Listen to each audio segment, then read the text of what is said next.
Hello heads, welcome back to DNC in 23. My name is Alex and I am your sole host for today, talking all things June 17th at the Saratoga Performing Arts Center. SPAC, if you will. I'm excited to be with you today. I'm excited to talk about this show, so let's get on with it. This was Dead & Company's first time playing at SPAC since the year 2021. If you were following last year's tour, you may remember that the SPAC show was canceled the day of the show. Very last minute cancellation because of some health issues going on in the Mayer family. But this really has been a place that they've played a lot. They're very familiar with it. From playing there over the years. So the band's first year in action was 2015. That was a fall tour. They played at SPAC in 2016. They played there in 17, in 18, in 19, again in 21, and then they were meant to play there last year, but they didn't. And then 2 nights there this year, which is kind of a cool send-off to their tour, Dead & Company's touring legacy at SPAC, if you will. It's interesting to me that they don't have any stops at Bethel or Darien Lake. Those are 2 other spots that they've hit in the last couple of years in, greater upstate New York. I know that upstate New York is a massive place, and so sometimes they do a couple of different spots. I guess this time they elected to do just both nights at SPAC instead of splitting it up. So that's a little bit about the venue. It seems like a really cool place to watch a show. Looking at pictures of it, I've never been there, but the way that the lawn is set up and then the actual amphitheater itself is just a bit unique compared to other ones. There's like this kind of cool, I'm not even going to try to describe it. Just if you're curious to know what SPAC looks like, just Google a picture of it, but it looks just slightly different from the other outdoor amphitheaters that they've been hitting throughout this tour, and it seems like a really cool place to watch the show. So we talked to our boots on the ground at SPAC and learned about what was going on there last night. And one compliment that came up over and over and over again was that the light show was amazing. So shout out to the Dead & Company light show. By all accounts, it was a real high point of last night's show, was just how nice it looked in the venue. I don't know if it was raining up there last night. But there were a lot of people talking about this glittery effect that the lights were having in the second set. And that makes me think like maybe the lights were catching some mist or some rain droplets. I saw pictures of the show and it didn't look rainy, but you never can tell with that kind of upstate New York or New England weather. Growing up in the area, they always used to say, if you don't like the weather, wait 15 minutes.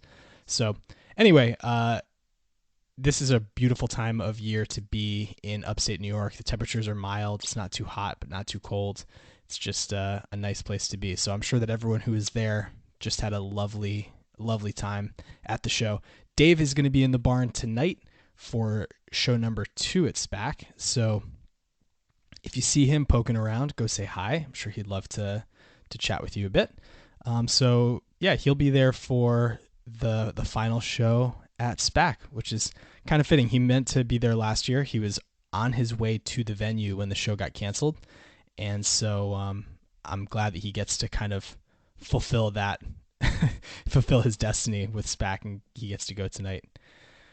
All right, so without further ado, let's talk about last night. So the posted showtime was 7 p.m., as it has been for most of the tour, I think Wrigley being the main exception.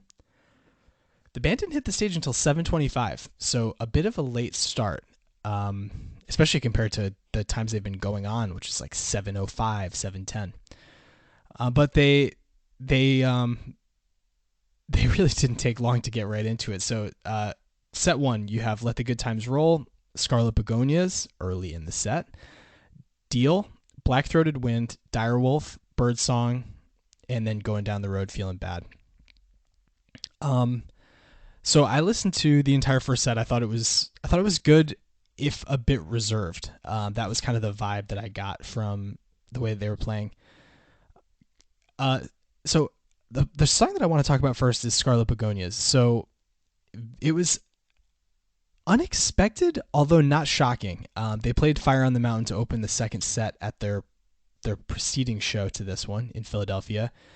And a lot of times when that happens, they'll bust out a solo Scarlet.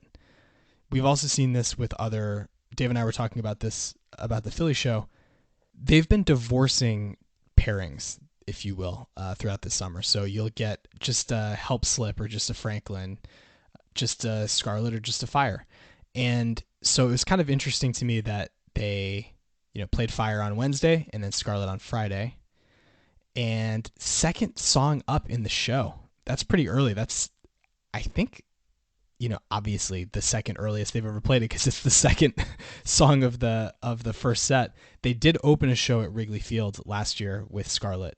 You may remember that. That was the first night at Wrigley. They opened it with Scarlet and closed it with Fire, which is, I think, a pretty cool set list convention. To open with a song and then kind of close it out later. You hear them do that with Playing in the Band, I think, a bit more frequently, but that was pretty cool. And so then this is the second earliest they've ever played it in a set list. The solo that Mayer had in this song, it had a lot of soul to it and was kind of that reserved, kind of patient tone and tempo that I was mentioning a bit earlier. And then it really heated up. I thought that was really kind of the entire back half of the song was a giant Mayer solo that was just very briefly broken up so that we could quickly hear about the Wind in the Willows and some Tea for Two. Because then after that, we were right back out into another solo that got really a lot spacier than I would have expected. It went pretty far out. And I think that was really kind of the main theme of this show. If you were going to ask me, every show has its own DNA. And I remember when Dave and I were leaving the Raleigh show, he was like, this was a bit songier of a show now that I think about it. Like, not as many really intense, long, or spacey jams. More just like song, song, song. This show last night was spacey and it was dense. It's that good old Saturday Night Dead, I guess. Really authoritative conclusion to this song. You can imagine, you can envision what the end of Scarlet Begonia sounds like. Usually it translates into Fire on the Mountain, but this time it went into a really nice version of Deal. Just off to a rip-roaring start. These guys, I mean, they were really keeping up with that energy that they were laying down at the end of Scarlet. Really, really nice organ solo from Jeff. And it had that same like kind of contemplative character that I've been talking about. It was not like scorching hot. He wasn't doing too much too fast. He was just, grooving right along on that organ, and it sounded great. And I think that character of the solo that he played carried into what Mayer was doing at the beginning of his next solo. And then before that was over, he took it into a much more theatrical, fiery place that was really satisfying. I do think that this version of Deal was a few beats per minute slower than the one that we heard in Atlanta a couple weeks ago. And I really dug it. Just not a missed note on this entire performance. Like, everything was just right. And I think that them slowing it down just a little bit compared to that last one, and as I loved that other Deal, don't get me wrong, but it worked on this night. Within the DNA of this show, it just fit right in and sounded really nice. So a great start to this show. Nice Good Times roll, and then a really spacey and powerful Scarlet, and then into a great Deal. And, they didn't let up from there. The rest of the first set, as I said, Black-Throated Wind, Dire Wolf, Birdsong, and Going Down the Road Feeling Bad. For me, the highlight of that segment of the show, perhaps not shockingly, was Birdsong. The way I was talking about Scarlet and that spacey, far out playing, they channeled a lot of that during Birdsong. I'd love to know how long it was, and I guess we'll find out soon enough, but it was a pretty long version, and I just enjoyed kind of getting lost in the jam of Birdsong. So overall, good first set. I enjoyed listening to it, and I was I was excited to hear what they would do in the second set, and they did not let me down. So set two, they got back on stage at 9:17, so a pretty short set break, just 40 minutes. And they started with just the second time ever playing the fast arrangement, the 1973 version of They Love Each Other. The first time since Atlanta in 2021, which was the only time they'd ever played that. So that was really interesting, and it sounded great. I'll put a link in the show notes to the YouTube. They do this second set preview. Nugs does. I'll timestamp it to the beginning of They Love Each Other if you want to just listen to that from last night. It was really, really good. I love the faster arrangement. If you've heard some of our episodes about 1973, I believe one of them we just put out in February, maybe. Dave and I talked about kind of that faster arrangement of They Love Each Other. And if you remember that one, you remember that I'm a huge fan. I think that is far and away, just to me, the more sonically satisfying version of They Love Each Other. And after that Atlanta one, I wasn't sure that they'd ever do this again. Dave and I saw a great They Love Each Other in person in Raleigh that had some real pace to it and sounded really, really good, but it was certainly not this. This was a rip-roaring time to open set two.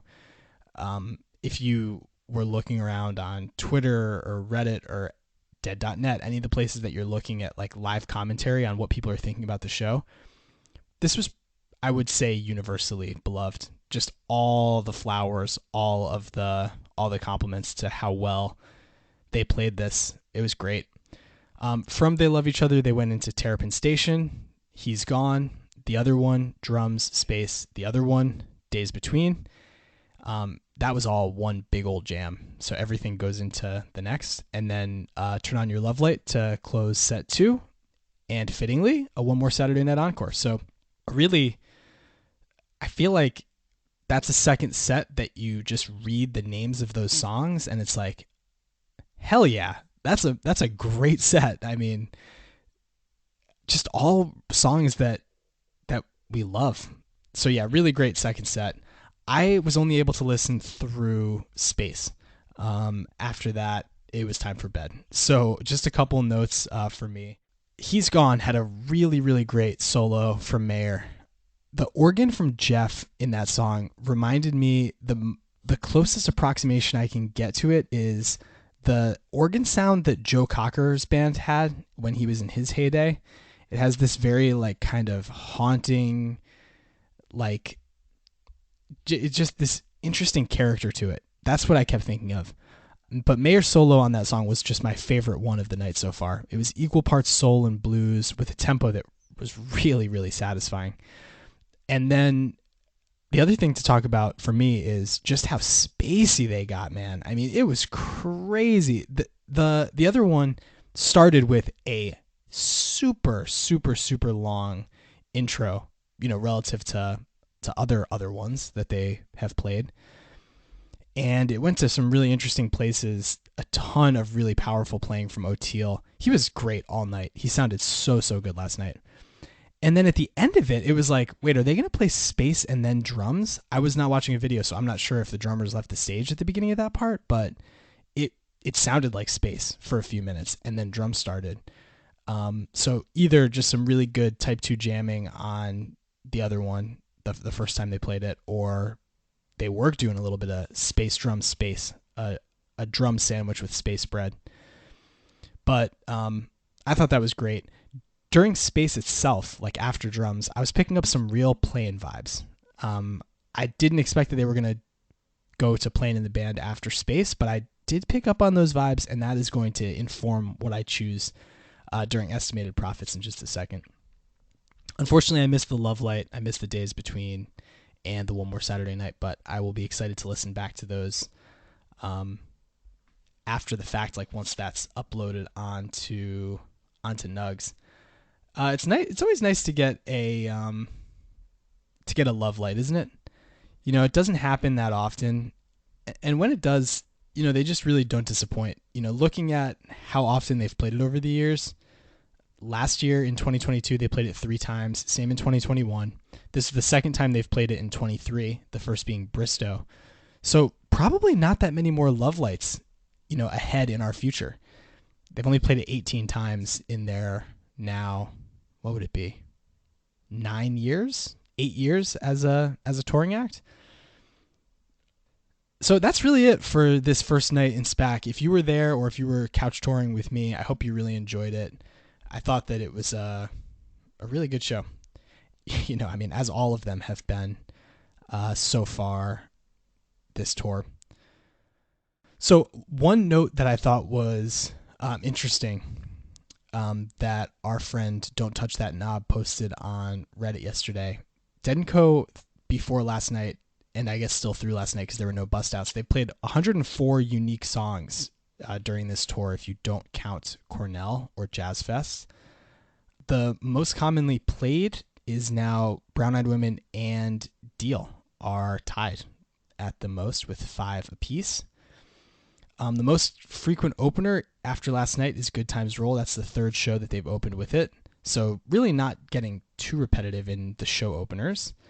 And the most common set to closer, well, it's interesting. So 3 times that they've played Good Times to open the show, 3 times they've opened the second set with Sugary, 3 times they've closed the second set with Not Fade Away, and 3 encores with Ripple. So far through the tour, 3 is the magic number. Schoolhouse Rock would approve.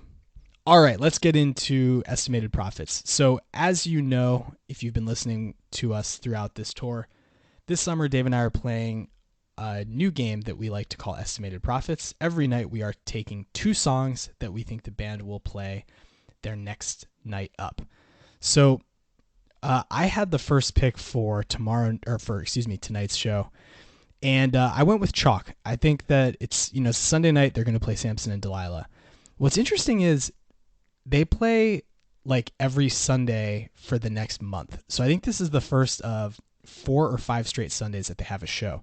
Whereas to this point in the tour, they've only played 2 Sunday shows, and they played Samson in one of those 2 shows. I don't think that they're going to play it every Sunday. They've only played this song 18 times in their touring career, and I think almost all of them have been Sundays, if not all of them. But I don't think that just because it's a Sunday, we're guaranteed to get it. I just think that this Sunday, tonight, they're due for one. Dave had the sandwich picks in the middle, and he went with Ship of Fools and Uncle John's Band. So those are his 2 choices. And then my last choice was Playing in the Band. I think that would be a really good song for them to play with tonight at SPAC. I picked up those vibes during Space last night that reminded me of Playing. So I'm going with my instincts. I'm taking Playing in the Band. Also, the next 2 shows up are at Citi Field. And last year they played a really good Playing the last night of the tour at Citi Field. So I don't think that they really, if Matt Bush is considering that in what he's doing as far as setlist creation, I don't think that he really needs to worry about saving that one for Citi Field. As much as the people always love Playing in the Band, really no matter what city they're in. So those are our picks. For me, Playing and Samson, and for Dave, Ship of Fools and Uncle John's. If you want to play along with us, follow us on Twitter at WorkingMansPod, Instagram at WorkingMans_pod. Send us an email, workingmanspod@gmail.com, or go find our thread. It's already live on Reddit, so feel free to just go reply there. The leader through last night's show has 16 correct guesses throughout the tour, and then there are a bunch of people at 15, 14, 13. Dave has 11 and I've got 10. So very tight leaderboard at the top, and there's plenty of time to make a comeback if you've played a couple times or if you haven't played at all. Well, that is going to do it for us and for me. That's it for this episode of D&C in 23. Dave is going to be back with you tomorrow, probably later in the day, in the afternoon or evening, to discuss his experience at tonight's show at SPAC. I'm looking forward to listening to it. I hope you are too. And that's it. That's all. So thank you for joining us. And until next time, know our love will not fade away.